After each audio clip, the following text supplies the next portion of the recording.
नमस्कार। Super India news TV में आपका स्वागत है। मैं हूं राजेश आर्य। आइए देखते हैं आज का विशेष समाचार। इस्लामिक देशों का एक तरफा रवैया। भारत को नसीहत देने वाले इस्लामिक देशों और विशेष रूप से कतर के चरित्र की पड़ताल करना बहुत आवश्यक है। कुछ दिन पहले पैगंबर मोहम्मद साहब पर भाजपा प्रवक्ता की टिप्पणियों को लेकर देश विदेश में काफ़ी हंगामा हुआ। हालांकि भारत सरकार ने स्वयं को इन टिप्पणियों से अलग कर लिया। इतना ही नहीं, भाजपा ने भी इस मामले में उक्त टिप्पणी से जुड़े विवादित नेताओं को पार्टी से बाहर कर दिया।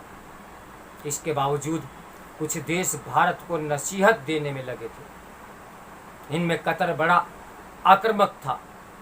ऐसे में विरोध करने वाले इस्लामिक देशों और विशेषकर कतर के चरित्र की पड़ताल करना बहुत आवश्यक है। इसमें पहली बात तो यही है कि जब तक समझ और परस्पर सम्मान नहीं होगा तब तक अंतर धार्मिक संघर्ष से जुड़े मुद्दों का समाधान संभव नहीं।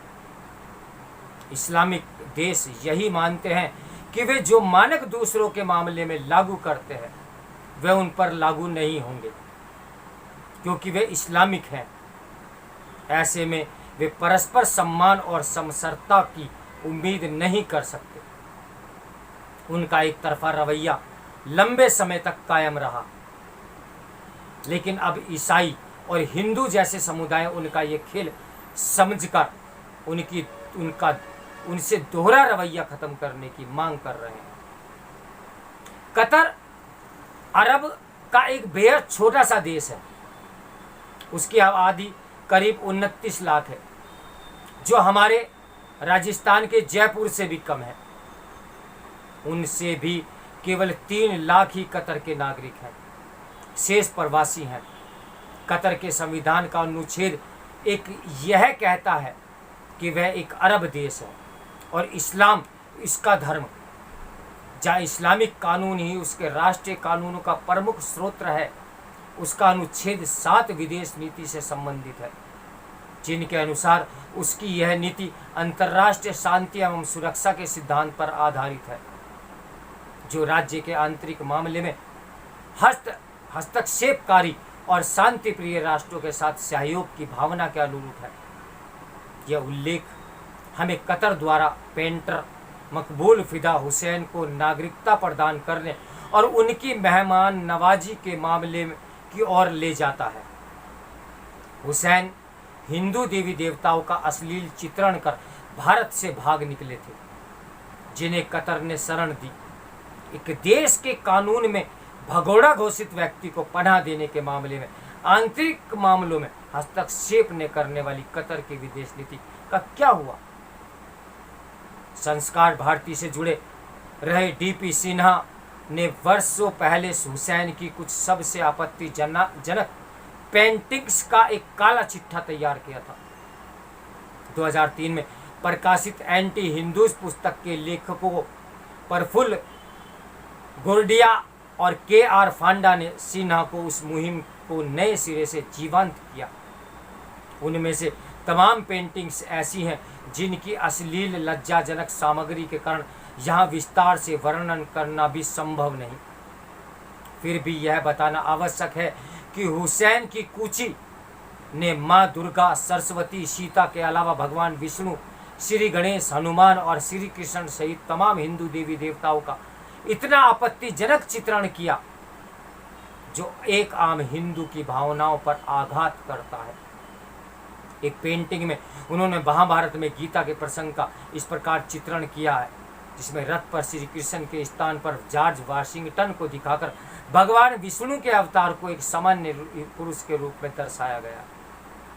अपनी कथित कला की आड़ में हुसैन ने हिंदुओं की भावनाओं का जमकर आहत किया और उनके धैर्य की परीक्षा लेते रहे।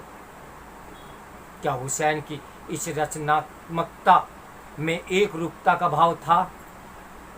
कतई नहीं। गैर हिंदू विषयों के मामले में हुसैन बड़े सम्मान से पेश आते थे। मोहम्मद साहब की बेटी फातिमा को उन्होंने शांति एवं गरिमा को की प्रतिमूर्ति के रूप में प्रस्तुत किया। अपनी माँ और बेटी की पेंटिंग बनाते समय भी उन्होंने कोई कलात्मक आज़ादी नहीं ली।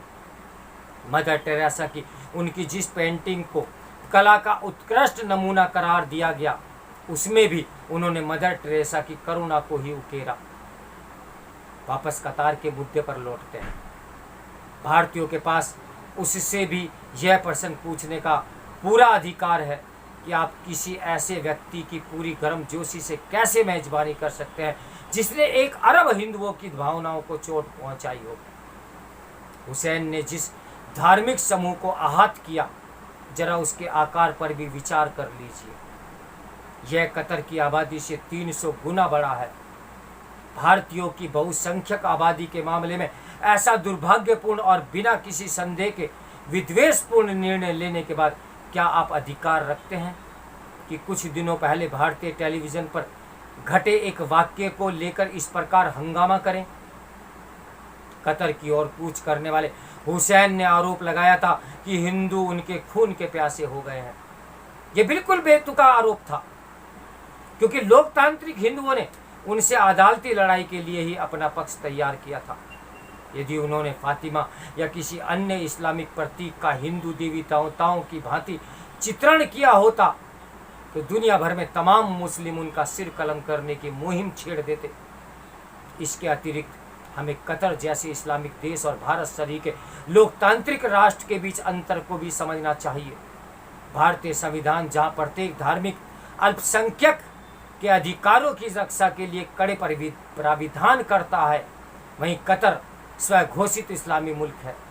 न तो वह ऐसा करता है और न ही अन्य इस्लामी देश। एक और कतर MF हुसैन जैसे इस निंदक को नागरिकता प्रदान करता है, जबकि दूसरी ओर भारत में ऐसे लोगों के साथ कड़ाई से निपटा जाता है जैसे कि पैगंबर साहब को लेकर टिप्पणी करने वालों पर मुकदमा दर्ज कर आगे की कार्रवाई जारी हो। इसलिए कतर के लोगों से यही कहा जा सकता है कि सही कदम उठाने में भी कभी देर नहीं होती। इंटरनेट मीडिया पर एक नज़र डालने से आपको पता चल जाएगा कि हुसैन को लेकर भारतीय कितने कुपित थे। ऐसे में कतर को MF हुसैन के मामले में माफ़ी मांगनी चाहिए और भारत कतर संबंधों को अतीत के दौर की उसी दशा में वापस लाना चाहिए जहां प्रत्येक नागरिक में परस्पर सम्मान भाव, आपसी समझ और सहयोग की भावना थी। कतर से ये कहा जाना चाहिए कि वह भारत विरोधी तत्वों के बहकावे में और दुष्प्रचार में न पड़े।